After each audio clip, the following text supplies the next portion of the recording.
Okay. Hi. Good afternoon again. Hope you enjoy your short break time and have a nice rest, and have some coffee for the afternoon too. Welcome back to the Roundtable.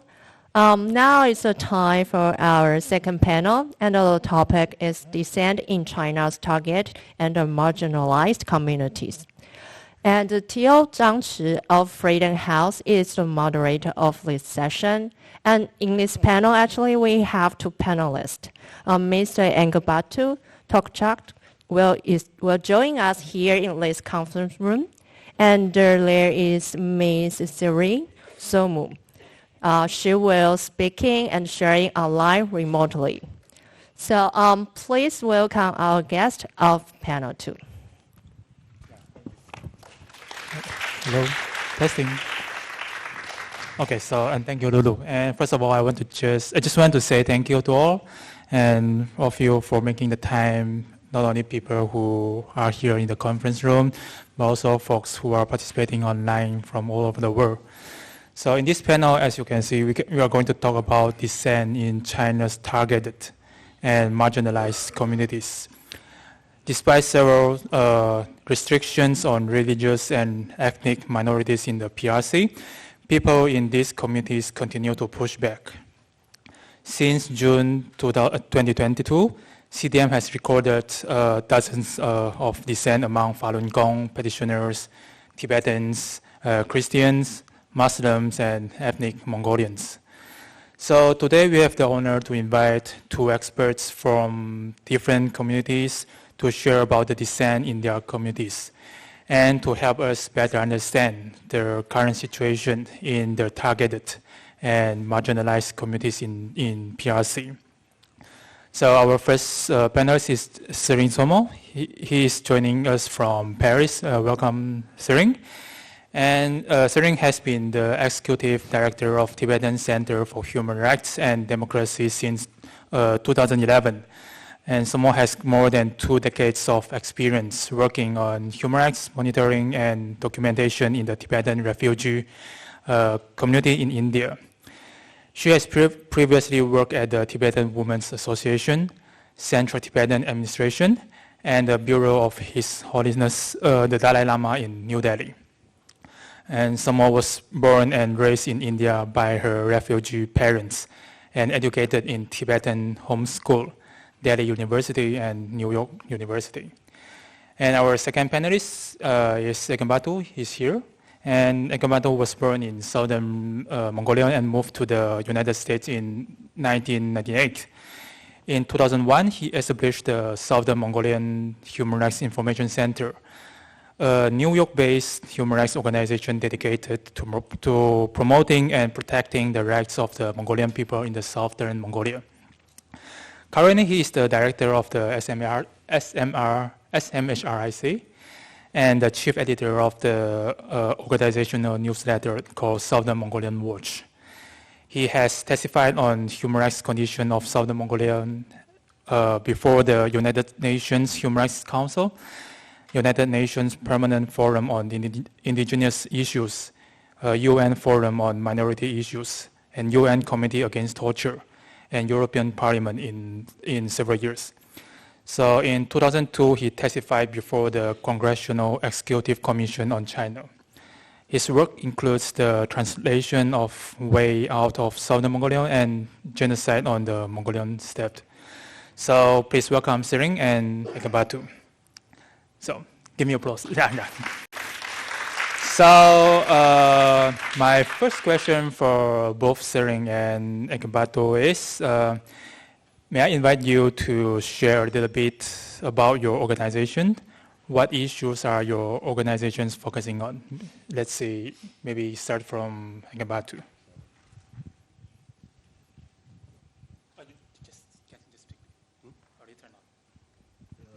Okay. All right. As Theodon already introduced, my name is Ingbat Tawchuk. I'm a Mongolian born and raised in southern Mongolia, always known as Inner Mongolia. And I established my organization called Southern Mongolian Human Rights Information Center in New York. And the main focus of our organization is the human rights issues of the Mongolian people in Southern Mongolia. When I say Southern Mongolia, which includes the so-called Inner Mongolia Autonomous Region and the Mongolian inhabited areas in the neighboring province of the autonomous region within the territory borders of the People's Republic of China. So the total population of Mongolian people in PRC is about 6 million. So we focus on the issues, all kind of like human rights issues of this 6 million Mongolian people.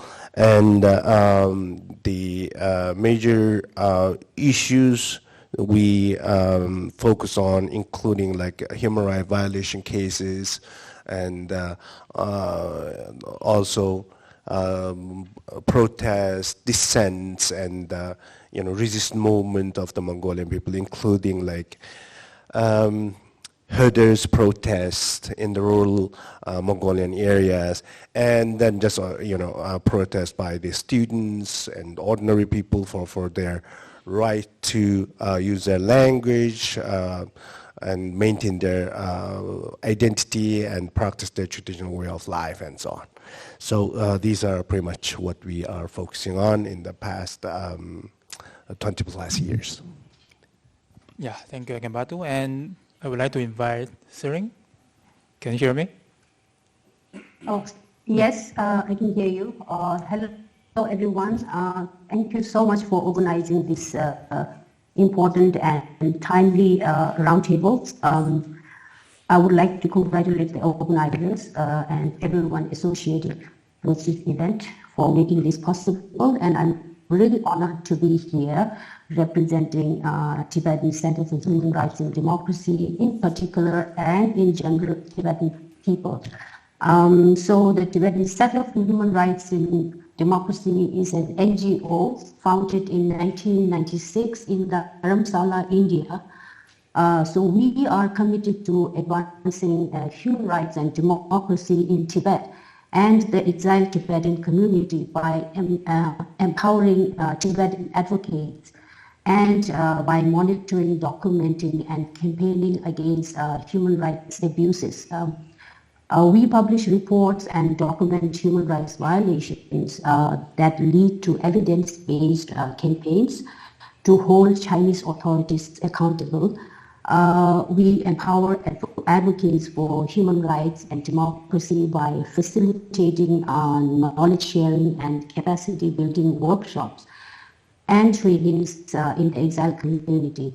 We work on various issues ranging from civil and political rights to economic, social, and cultural rights, including also environment and development.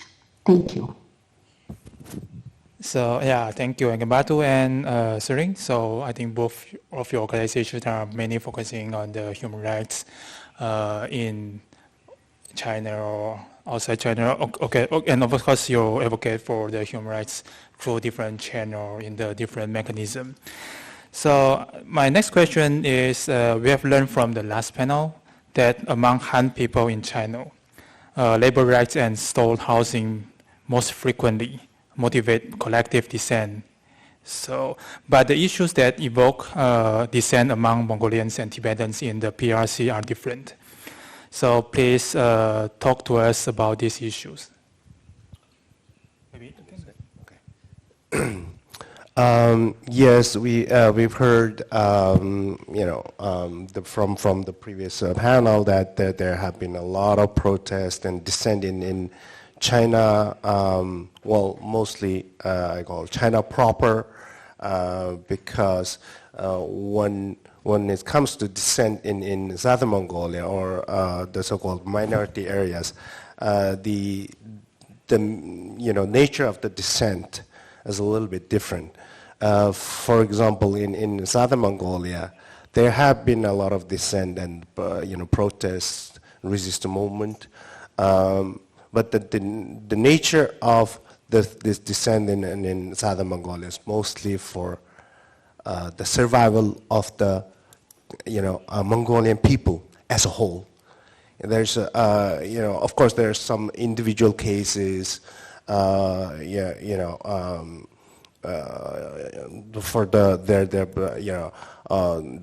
defending their basic human rights and fundamental freedom. In addition to that, the most of the cases in southern Mongolia are related to ethnic problem or ethnic issues, and in Chinese, minzu wenti. Even if it's just regular, ordinary cases, but Chinese government always label it as, minzu wenti. And then even just, for example, some people who can just express their, national sentiment, it's considered as national separatist. Easily can label as national separatism. So even if you just highlight your own ethnic identity, or practice your culture, speaking your language is also considered as as kind of dissent, and then it is not acceptable by especially now after Chinese government is implementing the so-called 筑牢中华民族共同体意识 campaign. It's in English, I would say this is probably like firmly inculcating the Chinese nationality, common identity.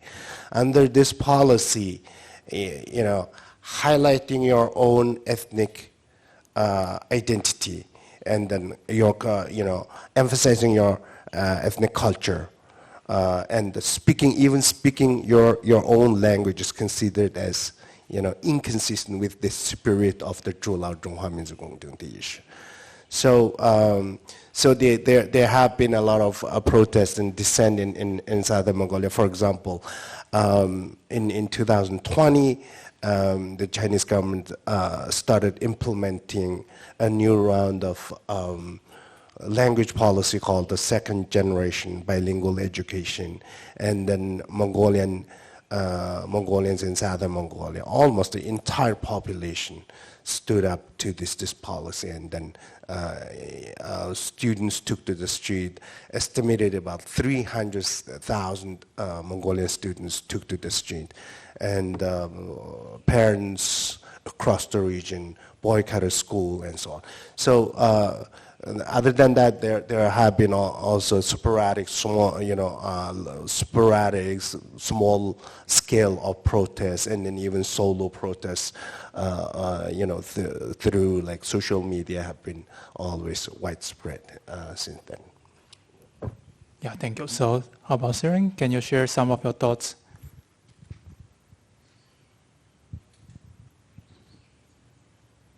Sering, can you share? Hello. Can you hear me? Yeah, go ahead, sorry. Hello. Okay. First of all, I would like to say that Tibetans also face similar everyday issues faced by the Han Chinese, as we have heard from the previous panelists, such as substandard housing.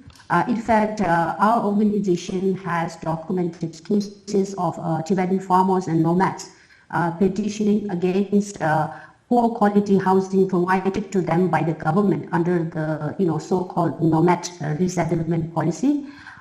We have also documented cases of ordinary Tibetan nomads protesting against government corruption and abuse of power.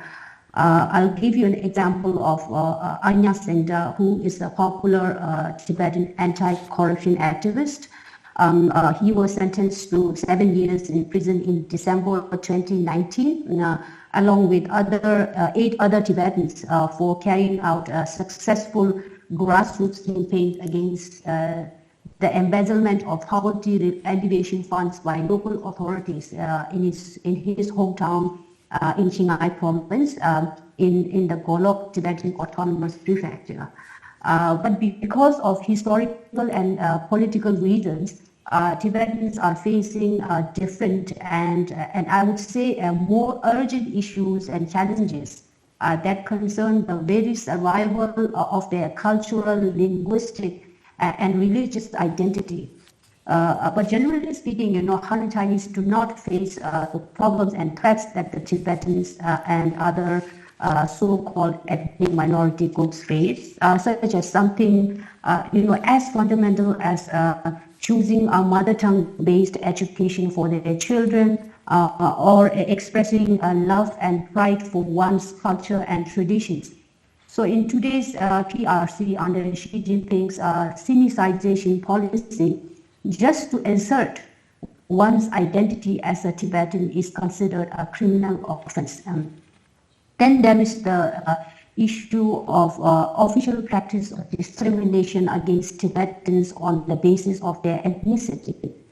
For instance, Tibetans advocating for environmental protection are detained and tortured because the Chinese authorities allege that advocacy for environmental protection is just a front, for sinister, I quote, secessionist agenda without any evidence.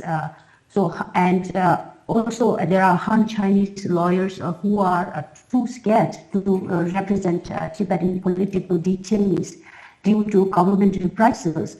The few Chinese lawyers who are brave enough to represent Tibetan clients have faced intense pressure and harassment from the authorities.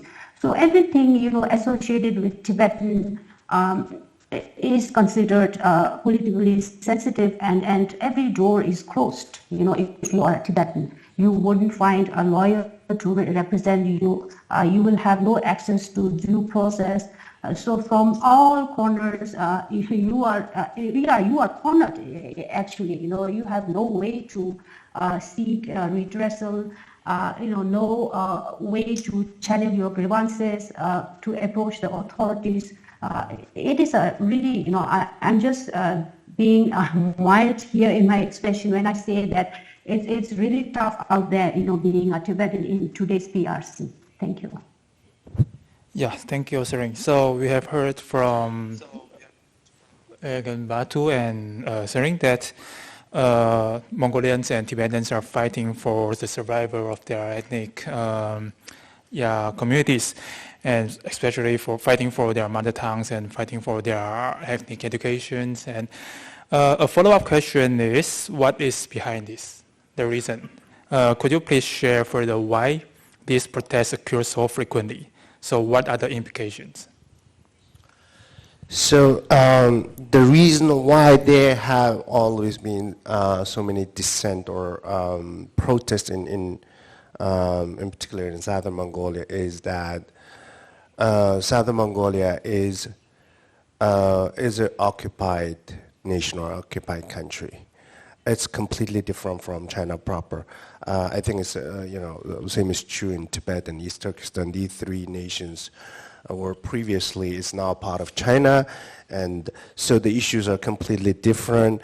And so the reason why there have been always some form of protest in these areas are because Chinese government at the beginning, the CCP, promised a lot. For example, in Southern Mongolia, they promised the nationality autonomy. At the beginning, it's called nationality autonomy, and now it's Chinese government, changed it to, in English, they call like ethnic autonomy. And at the beginning, all minorities in China are, in English, it's nationality minority. Now, as part of the depoliticization process, it's converted to ethnic minority. Well, that's why I would like to, I prefer call nationality autonomy, nationality minority, because nationality has some meaning of a nation.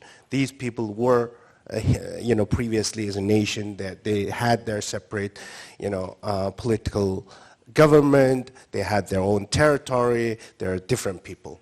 But now, ethnic means just you are just ethnically different, and then it's completely depoliticized. So, Chinese government, CCP occupied Southern Mongolia actually long before even the People's Republic of China was established. And in southern Mongolia, the autonomous government was established in 1947, 2 years before the People's Republic of China was established. And then as soon as the PRC was established, immediately the Chinese government annexed this territory as the first so-called nationality and minority autonomous region. And then the very model of nationality autonomy started from Southern Mongolia. And then this model is later on applied in Tibet and East Turkestan and Ningxia and Guangxi as well. So, so at the very beginning, the promises were nationality autonomy. So, but that turned out to be a broken promise. And then nothing, all political rights are taken away. In 1950s, the Mongolians were, there was also a large-scale, political movement called anti-national rightist movement in southern Mongolia. The tens of thousands of, Mongolians were persecuted and, purged. And then in the 1960s, Chinese government carried out late 1960 and early 1970 a large-scale genocide campaign against the entire Mongolian population. And at least 100,000 Mongolians were killed, tortured to death, and then 500,000 persecuted. At that time, Mongolian population in southern Mongolia is only 1.5 million. That means 1/3 of the population is completely, impacted by this genocide campaign. This genocide campaign is largely unknown to the world, and thanks to the Chinese government effective information blockade. And then another reason why in the Mongolians also, there have been so many protests in southern Mongolia is that after this kind of political purge, Chinese government did not stop there. They started wiping out the Mongolian traditional way of life. And then, for example, in early 2000, Chinese government implemented 2 sets of policy, extremely hostile toward the Mongolian traditional way of life. It's called, one is called ecological migration, and the other is called total ban over livestock raising. So under these policies, the Mongolian nomadic herders, Mongolians are mostly nomadic herders in the, historically. So the entire population, herders population are targeted. They were removed from their ancestral land and then moved to overwhelmingly Chinese populated, like agricultural land, urban areas. And not only that, Chinese government, banned the Mongolian traditional way of life, the nomadic way of life. It's, the nomadic Mongolians who try to graze their own livestock on their own land is considered criminals. So being a Mongolian itself is a crime in southern Mongolia. You just forget about demanding any political rights, independence, or self-determination. You just being a Mongolian, practicing your traditional way of life, speaking your language is a crime. And then, as I mentioned earlier, and after that, wiping out the Mongolian traditional way of life, Chinese government also, implemented new policy, language policy, to try to wipe out the last defense of Mongolian national identity, which is language. They wanted to entirely wipe out the Mongolian language from all, educational institutions across southern Mongolia. And in September 2020, the government, the central government implemented the policy called second generation bilingual education. And then at the beginning, they said, hey, we are just changing the language of instruction from Mongolian to Chinese for only 3 subjects.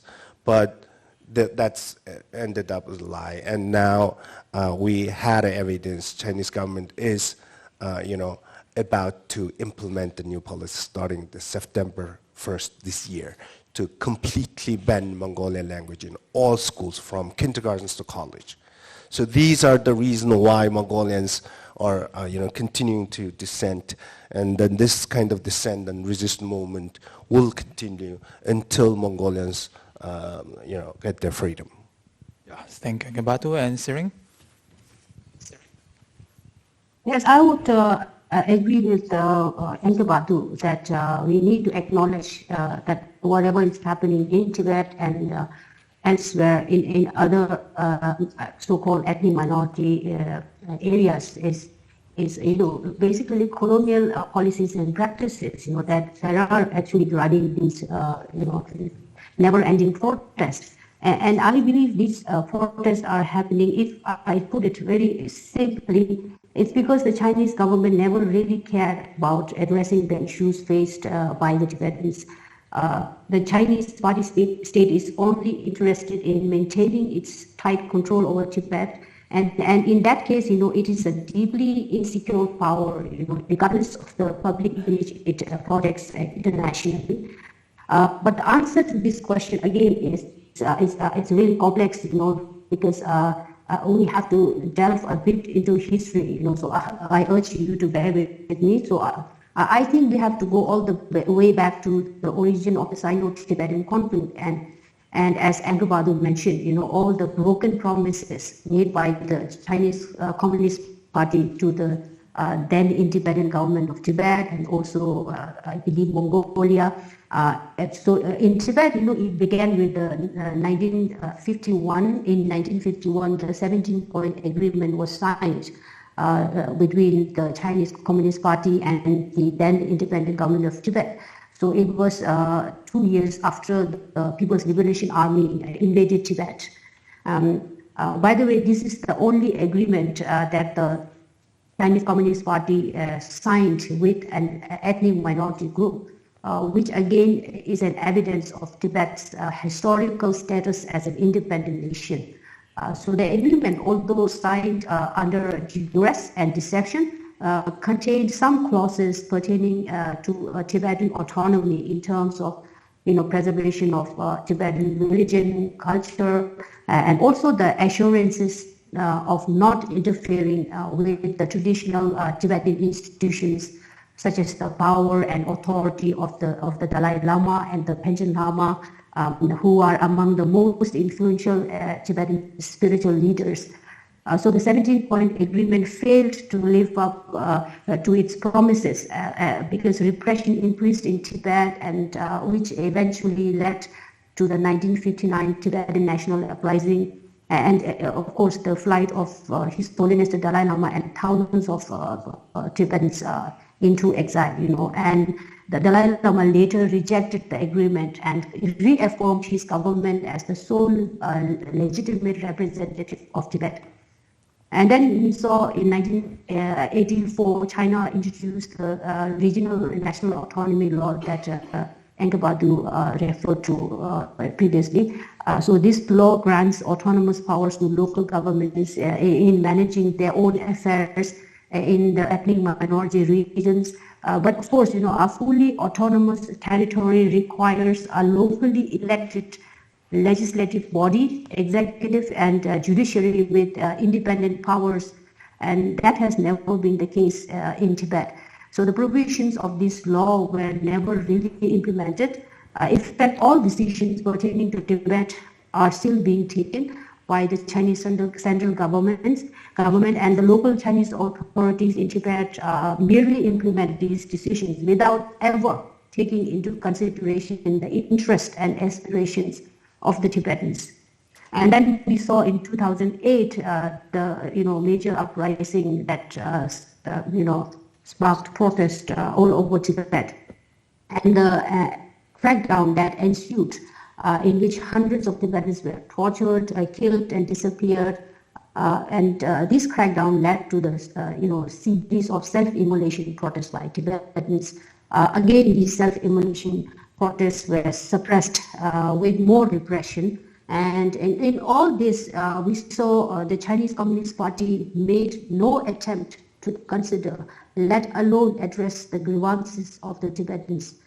The Chinese party-state's standard response, to all these protests was more repression and blaming the Dalai Lama and the so-called, I quote, hostile foreign forces, unquote, for instigating unrest in Tibet.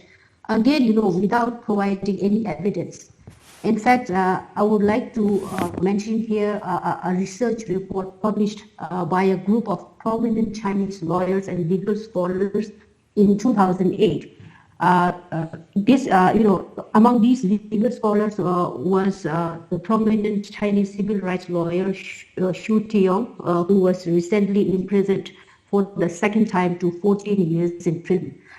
So Xu Tiong and his colleagues produced this report, which argued that the 2008 Tibetan uprising, was rooted in legitimate grievances brought about by failed Chinese government policies and not through a plot of the Dalai Lama. But the Chinese government ignored this report and did nothing. Instead, the drafters of this report were persecuted, and later, most of them had to give up their practices as lawyers. Since the beginning of Xi Jinping's second term as president in 2017, we have seen unprecedented repression and control in Tibet. In fact, I'm hearing quite a number of Tibetans inside Tibet comparing the current situation to a covert cultural revolution. In effect, the acceleration and aggressive implementation of the sinicization policy under Xi Jinping has resulted in effects similar to the Cultural Revolution. And this will have severe ramifications on the future of all ethnic minority groups, including Tibetans and their status in the PRC. I would also emphasize that with the implementation of the sinicization policy, the 1984 law granting autonomy to ethnic minorities is already dead. The sinicization policy actually exposes the fiction of the PRC as a multi-ethnic state, and with it, the CCP loses all its legitimacy to rule the PRC. But more repression will not bring the kind of stability, that the Chinese government wants. In fact, it will increase dissent and resentment, as we have witnessed most recently with the overpouring of public anger on online platforms against the authoritarian lockdowns imposed under China's zero-COVID policy. And unless the Chinese government addresses the grievances of the Tibetans and genuinely consider their aspirations, Tibetans will keep on dissenting in every way they can in a severely repressive environment. Thank you. Yeah, so thank you, Sering and Batu, and we have heard from both of our panelists that so there's a lot of historical reasons that cause the dissent right now happen in China. I want to change to another question: that what does the protest in your communities looks like, and talk about the repression of dissent in the Mongolians and Tibetan communities. How is it different from or similar to repression amongst the Han community? And I think this is our last question, and because we are almost running out of time, so I think maybe you can answer the question, I think, within 3 minutes. Okay. Sure. The repression, the dissent, how it looks like. Okay. So the dissents are, it's really very case by case, but in southern Mongolia, for example, there have been at least two major protests in the within 9 years, in the past 12 years. The first one is 2011. There was a region-wide large-scale protest sparked by the brutal killing of Mongolian herders by a Chinese truck driver. The herder was named Mergen, Mr. Mergen. He was on his own land, but Chinese the mining truck driver just killed him on his own grazing land. And then, Mongolian herders across the autonomous region stood up and then had large-scale protests, and of course Chinese government responded to it harshly and cracked down on them, and many herders were arrested, detained, and so on. So that was 2011, and then 2020 is even larger protest. Almost the entire Mongolian population of Southern Mongolia participated in one way or another against the Chinese, the new policy of the second generation bilingual education, because Mongolians consider this as a cultural genocide. It's designed to destroy the entire nation, designed to take away the last defense of Mongolian national identity, which is language. So other than that, there have been also many isolated, small, sporadic protest in rural areas, and then also online, some solo protest and some protests, not coordinated, but yeah, it's kind of, for example, having some sort of symbols and even some sort of code talk type of thing, for example, they gave Xi Jinping a new Mongolian name, and then they called the Chinese a square, and then so on. So these are the things very popular in Mongolian. Well, there's only one social media platform called Bano in Mongolian language, which was after 2020, strictly, cracked down, and then the censorship is very strict against this platform, but people still manage to spread the word through this, platform. Answering? Yeah, so until 2016 to 2017, we used to see, Tibetans organizing themselves to hold collective protests against government repression. For instance, in 2013, we saw hundreds of Tibetans staging, anti-mining protest in one of the areas in Tibet Autonomous Region. So it was one of the biggest protests ever staged by local Tibetans in that area in recent memory. So although the protests forced local authorities to halt mining activities on that mountain, temporarily, of course, a major crackdown followed, leading to the imprisonment and extrajudicial killing of many of the protesters.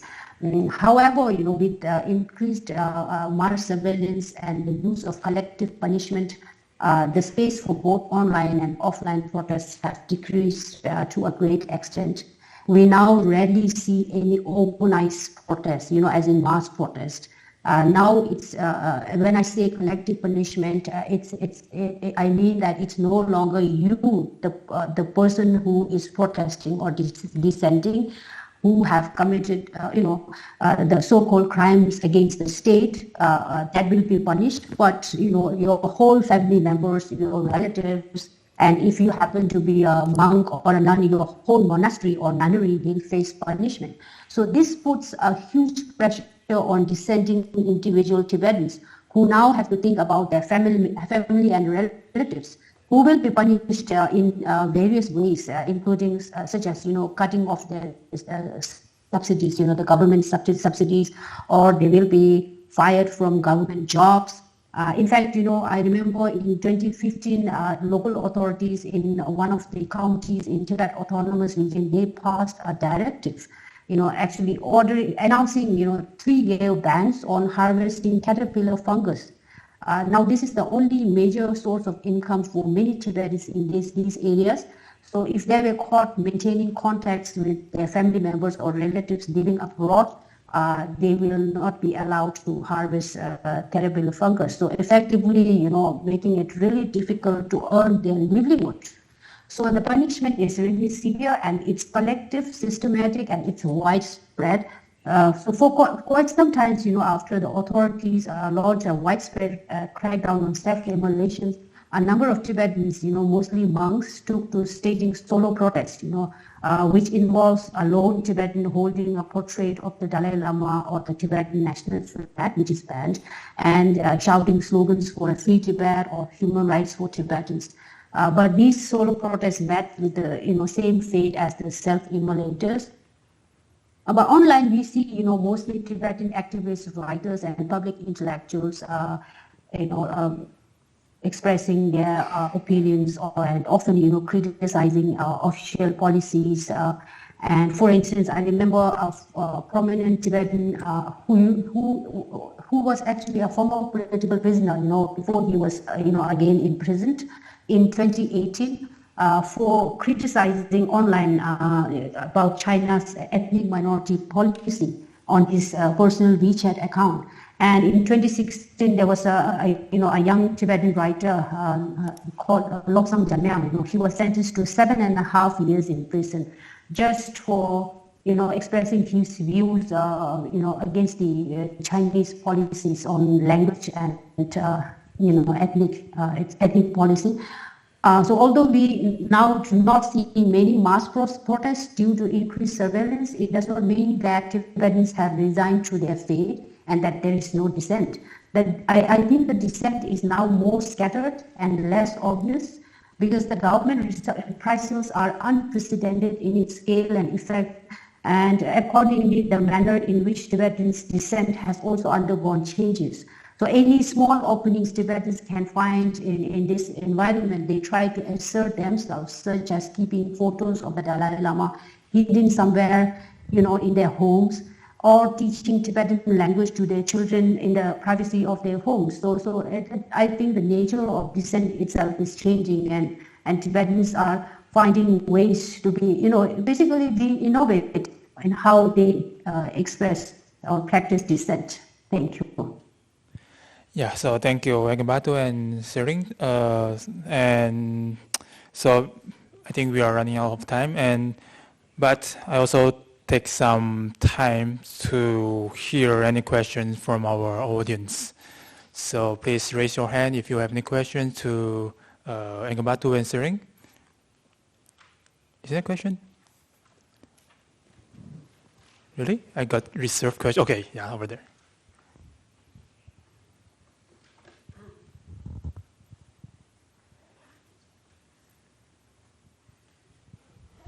Thank you both for sharing your expertise in your areas. I'm wondering, what role does the CCP's ideal of nationalism play in delegitimizing these protests and acts of dissent?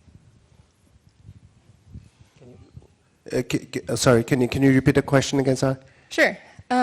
What role does the CCP's ideal of nationalism play in delegitimizing these protests? Okay, if I may, I can. The CCP's nationalism is, now there is I think it's like nationwide campaign for 中华民族共同体意识. I think that's just Chinese nationality, common identity.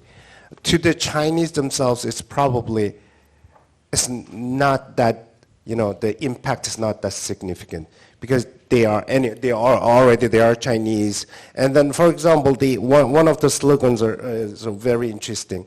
And then the slogan goes in Chinese like this: 说普通话，做文明人，学规范制. Okay, that's seemingly it's insignificant in Chinese to the Chinese population, as they already speak Chinese, they write Chinese and the proper Chinese or standard Chinese, whatever Chinese but to the Mongolians and probably even Tibetans and Uyghurs, it has a genocidal impact because they wanted to, look to us. If the Mongolians say speak Chinese, become civilized person, What that means is that, you know, we are trying to wipe you out. Like that's your language, your existence is already against the Chinese propaganda, Chinese, you know, policy. That's why exactly, you know, and in Southern Mongolia, you know, the language policy, the Chinese new language policy was considered as cultural genocide. You know, as I mentioned earlier, like in 1960s and 70s, Chinese authorities already implemented, you know, genocide, physical genocide against the Mongolian population. Now they are, you know, launching the second round of genocide, cultural genocide, to completely wipe out the Mongolian population. The goal is very clear. They're not hiding their goal. They said, okay, you guys forget about your own separate national identity. You must become Zhonghua Minzu. Simply put, Zhonghua Minzu equal Chinese, Han.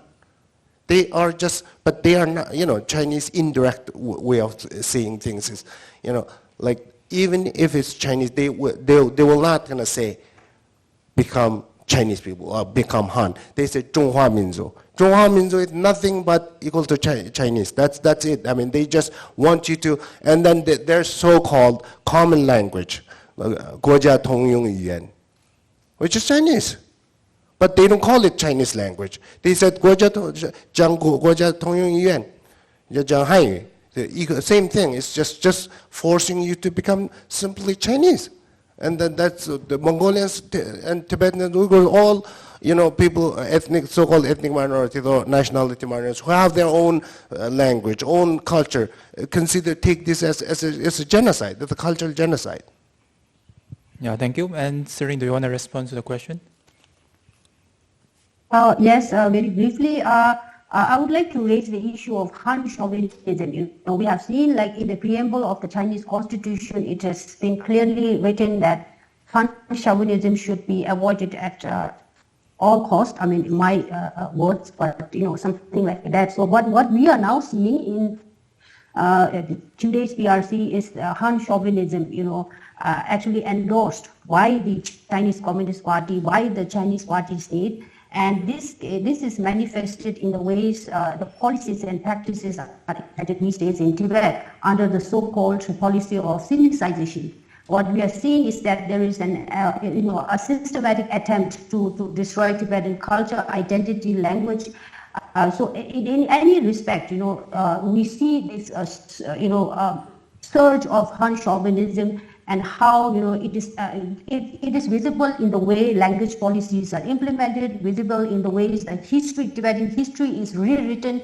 Tibetan children are brainwashed, you know, in state schools. There's closure of private Tibetan schools because the agenda of the official Chinese policies are being taught in the state schools. So in every which way, of course, you know, when Tibet was first occupied by the Chinese Communist Party, the agenda was still there. But what we are now seeing is the acceleration, you know, unprecedented acceleration of Sinicization policy, and that is directly related to delegitimizing the cause of the Tibetan people, the aspirations of the Tibetan people. Thank you.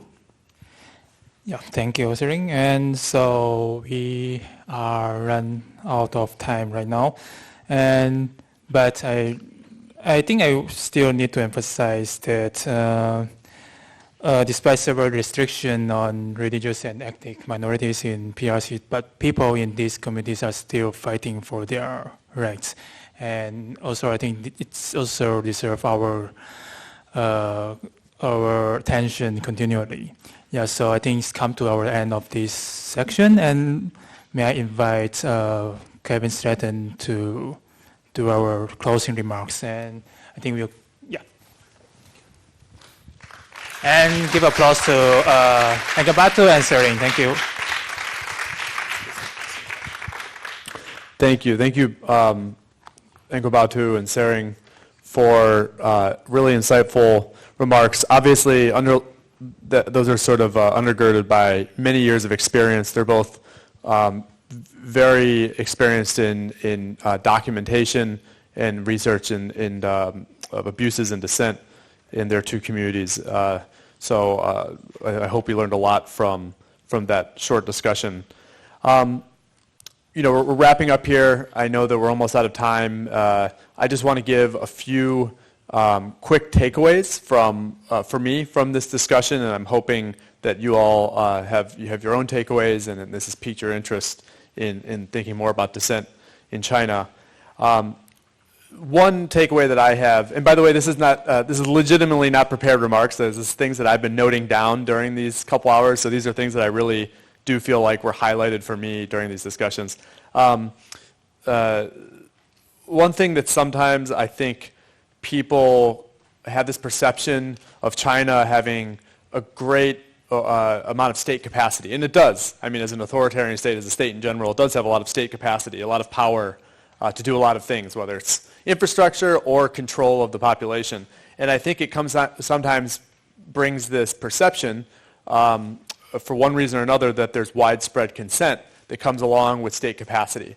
And I think, at the very least, I think one thing that we can just do is dispel this myth from this discussion today that whether it's looking at data from our project or sort of looking at more in-depth analysis through our discussions, looking at communities that are facing a long-term colonialism and sort of domination of their national communities. There is dissent and continues to be dissent in the PRC. So I think that's one myth that we can sort of dispel from this conversation today. Some other little takeaways that I had was that, from Li Tingyu's remarks in the beginning, when Chinese people learn about dissent, through her story and Liu Yu's story, there's a lot of Chinese people who learn about dissent and they want to know more. And I think that's another thing that is important for us to remember. Despite this environment that people grow up in, there's really interest among Chinese people themselves in understanding what's going on in their own country and in other communities and people that are like them or across groups. And so this information about dissent is empowering. And it's one reason why we hope that this project is important and can be important, that it really, when you fill in that gap, that people didn't know what was going on, it can create new opportunities like it did for Li Tingyu and Liu Yu to want to know more. Another sort of trend-wise takeaway that I had from our discussion, there's a lot of interesting things in our first panel, but one sort of top-level takeaway for me was that there seems to have been some sort of spike in overall protest, maybe 10-ish years ago when Xi Jinping was still sort of setting his control in place, and repression might have led to a relative drop. But given current economic trends and maybe some other things, we might be in some other period of rising protest again, and sort of that remains for us to see what we can observe from data and stories that come out. Another thing that I took away is that the drivers of a lot of this dissent is often personal. If you're looking at it inaccurate, it's often personal, but these things can become social through protest. And so the act of dissent and protest itself makes it a social act, even if the grievance was personal. In our last panel, there's a lot said, but a couple big takeaways for me is that what dissent looks like is very different in the Mongolian and Tibetan community because the parameters are different and the issues are different. Just upholding one's identity becomes an act of dissent. And that's something that a lot of Han Chinese don't even have to think about. It's not even in the context of dissenting. That just being, period, just being, that is an act of dissent when you refuse to sort of give up your basic identity.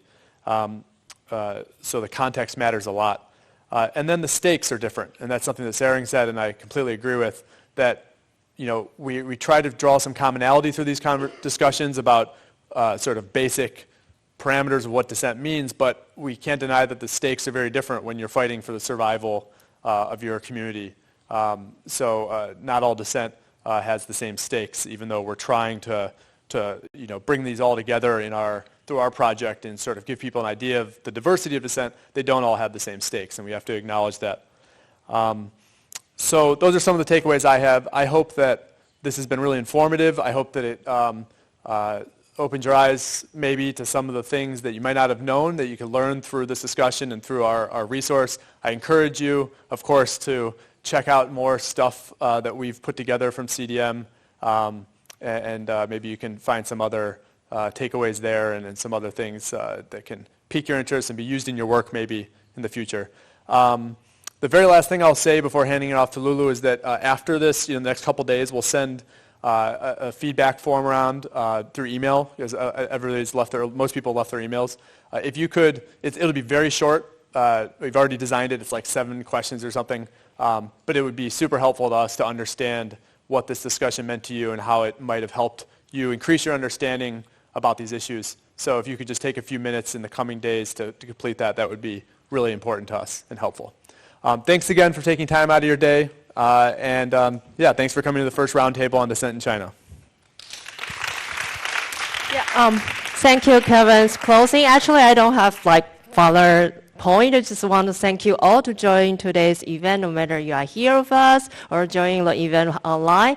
Just a reminder before you leave, be careful, just take care of all your personal belongings as well as to return your interpretation device to a reception desk. And I hope you enjoy this event and had a fruitful conversation on those topics, and have a nice evening and stay in touch. 感谢各位今天参与今天的中国意义圆桌论坛。那不论你是在现场参与或者线上参与，都希望你能有很多的收获和很多的交流。那也别忘了把你个人的物品带走，不要留在这。然后如果你有使用口译设备，那也请归还到外面接待处的地方。那祝大家有个愉快的夜晚，再会。